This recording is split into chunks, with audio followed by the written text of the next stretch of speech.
Sidang Jumaat yang dimuliakan, hendaklah kita berdiam diri dan janganlah bercakap-cakap ketika khatib membaca khutbah, kerana yang demikian itu akan menghilangkan pahala Jumaat. Sabda Rasulullah sallallahu alaihi wasallam, "Idza qul qaisa bika wal imamu yaktub al-jum'ati an sifaqat laghaus." Rawahu al-Bukhari wa Muslim an Abi Hurairah radhiyallahu an. Alhamdulillah.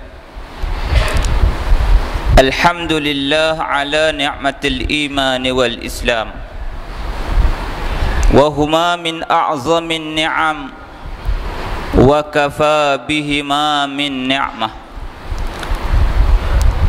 Ashhadu an la ilaha illallah wa ashhadu anna Muhammadan abduhu wa rasuluh.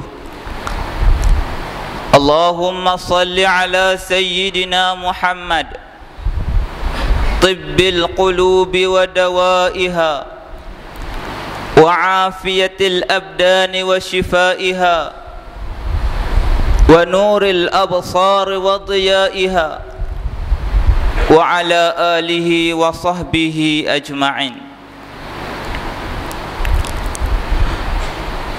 اللهم صل على سيدنا محمد وعلى آله وأصحابه أجمعين. أما بعد، فيا أيها الحاضرون، اتقوا الله حق تقاته ولا تموتن إلا وأنتم مسلمون. Sidang Jumaat yang dirahmati Allah Subhanahu wa taala sekalian. Pertama dan selama-lamanya, saya selaku khatib bertugas pada hari ini mengajak sidang Jumaat sekalian, marilah sama-sama kita bertakwa kepada Allah Subhanahu wa taala, dan kita bersyukur yang tiada terhingga kepada Allah Subhanahu wa taala, kerana Dia telah mengurniakan kepada kita nikmat yang tidak terhitung, umur yang panjang, kesihatan yang baik, dan kesempatan sehingga kita semua mampu hadir di sini untuk mendirikan salat Jumaat pada hari ini. Semoga seluruh amal ibadah yang kita diterima oleh Allah Subhanahu wa taala dan mendapat redha-Nya. Oleh sebab itu, salah satu bentuk rasa syukur kita terhadap semua nikmat Allah ini, saya menyeru agar tidak ada jemaah yang sampai tertidur atau berbicara satu sama lain ketika khutbah Jumaat ini dibacakan, agar kita semua mampu mengambil hikmah dan pelajaran yang bermanfaat. Rasa mengantuk memang merupakan fitrah manusia, sebagaimana juga rasa lapar dan dahaga. Namun semua bentuk kefitrahan ini janganlah menjadi penghalang dari kita mendengarkan firman-firman Allah yang akan disampaikan. Wa iza quri'al Qur'an fastami'u lahu wa ansitu la'allakum turhamun. Dan apabila dibacakan Al-Quran, maka dengarkanlah baik-baik dan perhatikanlah dengan tenang agar kamu mendapat rahmat. Surah Al-A'raf ayat 204. Sidang jemaah sekalian, mari kita tanya pada diri kita masing-masing, dalam tempoh seminggu yang telah kita lalui, apakah yang paling sering kita lakukan? Kebaikan ke atau keburukan? Sekali lagi kita tanya diri kita, dan biarkanlah hati kita yang menjawabnya. Benarkah dalam seminggu yang lalu kita selalu berada dalam keimanan? Konsistenkah kita dalam keimanan yang sering kita sebut-sebut di mulut kita dan kita pamer-pamerkan pada orang lain selama seminggu yang lalu? Biarkanlah hati kecil kita yang menjawabnya. Berapa kali kita meninggalkan solat subuh, solat zuhur, asar, maghrib dan isya? Berapa kalikah kita sengaja melewat-lewatkannya? Berapa kali dalam seminggu kita melakukan solat dengan rasa malas dan terpaksa? Berapa kali dalam seminggu kita salah dalam membaca tajwid dalam solat-solat kita kerana terburu-buru? Berapa kali dalam seminggu ini kita membaca bacaan solat dengan tartil, tenang dan dihayati? Ini baru sedikit saja dari sekalian yang banyak pertanyaan yang boleh digali dalam rangka mempersoalkan diri kita untuk seminggu sahaja yang kita lalui. Kita insaf fenomena diri kita sendiri yang selalu dipengaruhi oleh unsur fujur, iaitu sifat jahat yang sering mendominasi, yang menguasai hidup kita sehari-hari. Sidang Jumaat yang dirahmati Allah sekalian, maka jangan hairan bila musibah menimpa negara kita. Jangan hairan bila peperangan di Timur Tengah seakan tidak pernah berhenti. Jangan hairan berapa banyak doa-doa kita yang tidak terkabulkan. Jangan hairan bila semakin banyak para penyesat muncul. Ternyata tidak mustahil diri kita ikut menjadi penyebabnya, di samping faktor-faktor yang lain. Kita sering lalai dalam menggunakan waktu yang ada. Rasanya tidak hanya sekali dua bencana terjadi di negara ini, mulai dengan banjir berulang kali gelombangnya, dan ketika ini juga dihadapi oleh saudara seagama kita yang berada di negeri sebelah pantai timur, diikuti dengan kemarau dan jerebu dan pelbagai lagi masalah-masalah yang kita hadapi. Dan juga muncul sekelompok manusia yang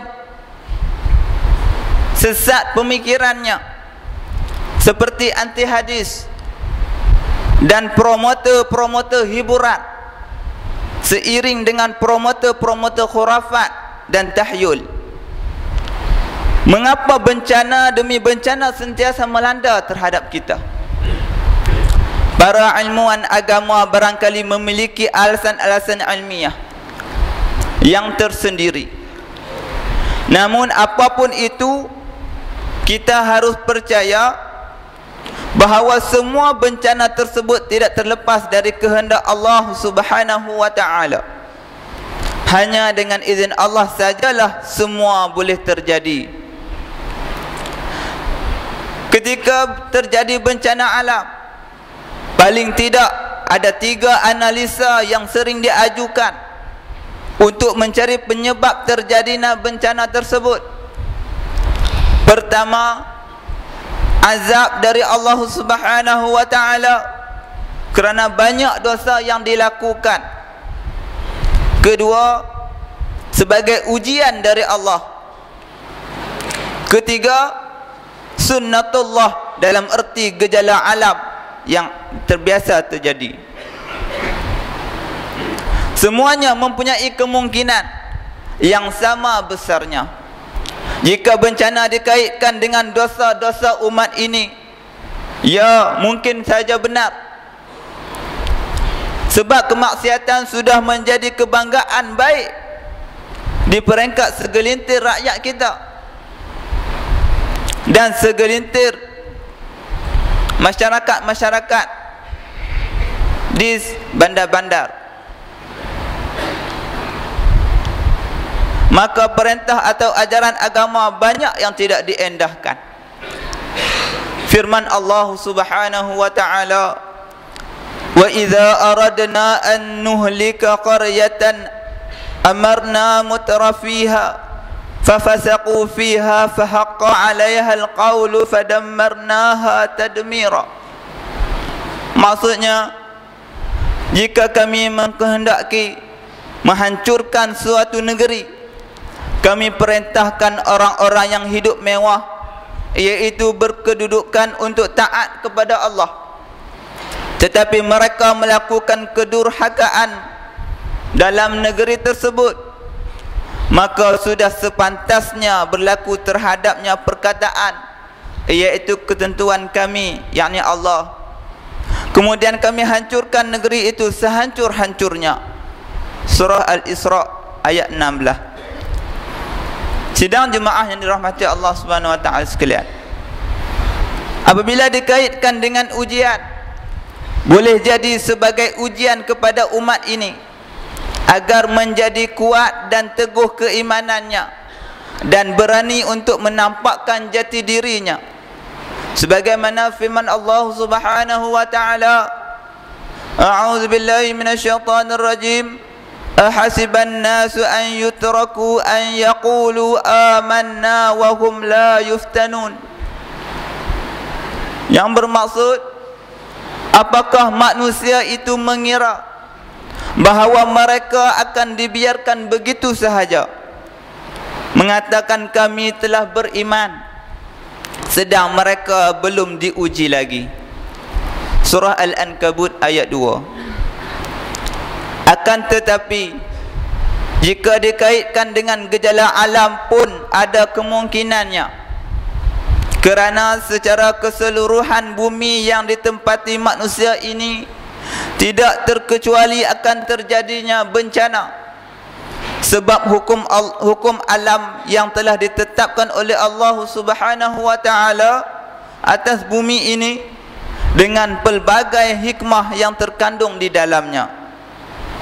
Barakallahu li wa lakum fil Qur'anil azim wa nafa'ani minal ayati wal zikril hakim, wa aqulu qawli hadha wa astaghfirullah li wa lakum wa lisailil muslimina wal muslimat fastaghfiruh innahu huwal ghafurur rahim.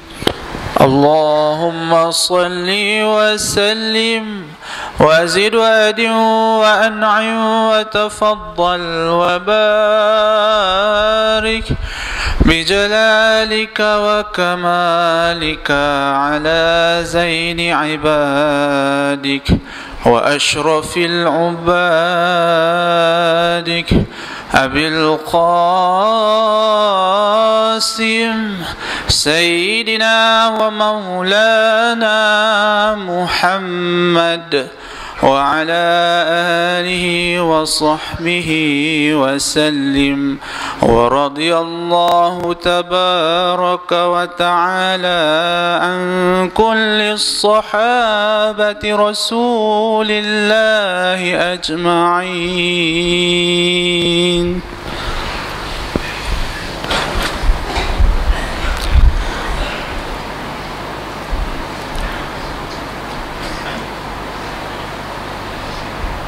Alhamdulillah, alhamdulillahil qail, alam yarau kam ahlakna min qablihim min qarnin makkannahum fil ard ma lam numakkin lakum wa arsalna as-samaa'a 'alayhim midrara wa ja'alna al-anhara tajri min tahtihim فأهلكناهم بذنوبهم وأنشأنا من بعدهم قرنا آخرين. Tidakkah mereka memerhati dan memikirkan berapa banyak umat-umat yang telah kami binasakan sebelum mereka, padahal umat-umat itu telah kami teguhkan kedudukan mereka di muka bumi ini, iaitu dengan kekuasaan dan kemewahan yang tidak kami berikan kepada kamu, dan kami turunkan hujan di atas mereka dengan lebatnya, dan kami jadikan sungai-sungai mengalir di bawah mereka. Kemudian kami binasakan mereka dengan sebab dosa mereka, dan kami ciptakan sesudah mereka umat yang lain. Ashhadu an la ilaha illallah وحده لا شريك له وأشهد أن محمدا عبده ورسوله اللهم صل وسلم على سيدنا محمد وعلى آله وصحبه أجمعين فيا عباد الله اتقوا الله أوصيكم وإياي بتقوى الله faqad fazal muttaqun.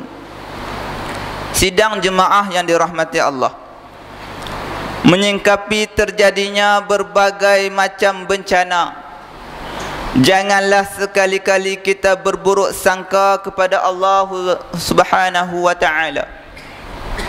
Dia tidak akan sekali-kali membuat zalim kepada hamba-hambanya.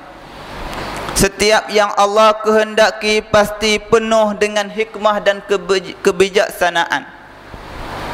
Apalagi terhadap hamba-hambanya yang mukmin, iaitu yang beriman.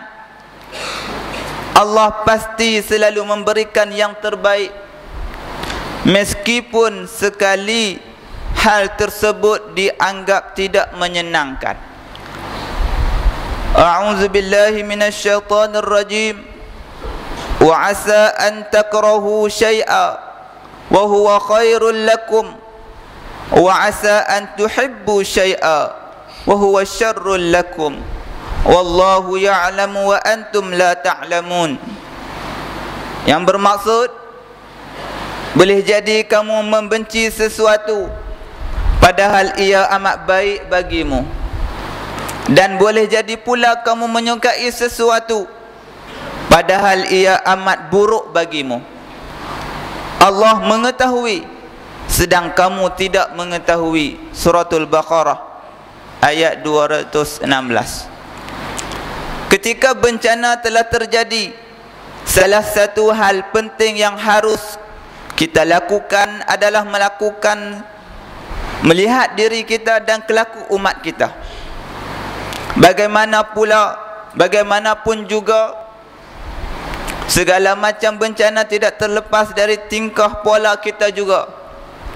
Dalam hal ini, kita hendaknya memahami bencana sebagai peringatan dari Allah Subhanahu wa ta'ala. Kerana itu, marilah kita semua tanpa mengecuali menghitung diri kita, menghitung keluarga kita, menghitung masyarakat kita, menghitung penguasa-penguasa kita. Sudah seberapa taatkah kita kepada Allah Jalla wa'ala? Apakah kita selama ini telah mentaati aturan-aturan Allah, ataukah sebaliknya kita gemar melaksanakan larangan-larangan Allah? Marilah kita semua kembali kepada Allah, bertaubat kepadanya. Marilah kita sesali segala perbuatan buruk yang selama ini kita lakukan, dan kita berjanji tidak akan mengulanginya lagi. Jangan sampai kita melakukan kesalahan demi kesalahan tanpa henti, seolah-olah tidak peka dengan peringatan Allah Subhanahu wa ta'ala. Kita tentunya amat cemas dengan tambahan murka Allah terhadap tindakan sebahagian orang yang ketika bencana telah menimpa, mereka melakukan syirik dengan alasan untuk menolak bala.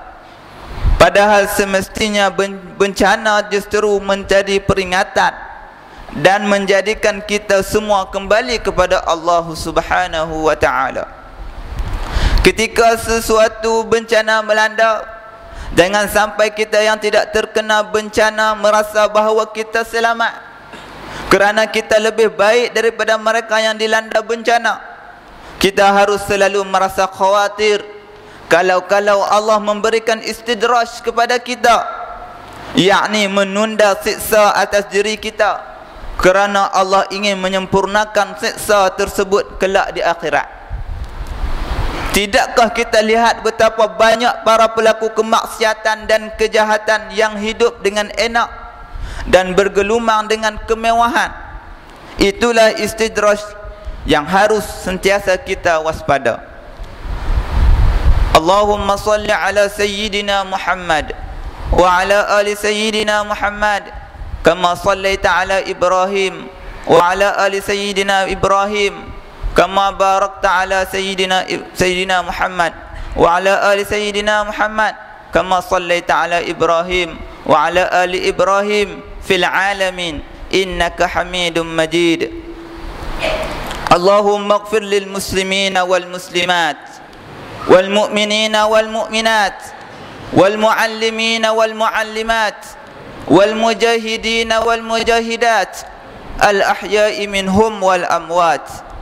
اللهم اغفر لنا ذنوبنا ولوالدينا ولإخواننا الذين سبقونا بالإيمان ولا تجعل في قلوبنا غلا للذين آمنوا ربنا إنك رؤوف رحيم. اللهم اغفر لي، اللهم انصر الإسلام والمسلمين، اللهم انصرنا وانصر مسلمين، اللهم انصر إخواننا في كل مكان وفي كل زمان. اللهم إنا نجعلك في نحور أعدائنا ونعوذ بك من شرورهم وشتت شملهم وفرج جمعهم وشتت كلمتهم وزلزل أقدامهم وسلط عليهم كلبا من كلابك يا قهار يا جبار يا منتقم يا الله. اللهم يا منزل الكتاب ويا مجري السحاب ويا حازم الأحزاب اهزمهم وانصرنا عليهم يا رب العالمين. ربنا افتح بيننا وبين قومنا بالحق وأنت خير الفاتحين.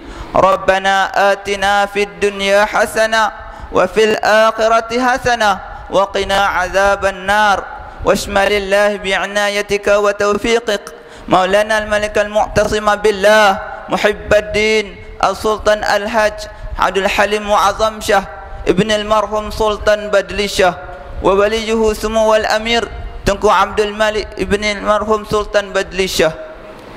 اللهم من رشاد، اللهم من رحمة رشاد وفقهما للسداد وأصلح ما عباد والبلاد يا خير ذات برحمتك يا أرحم الراحمين.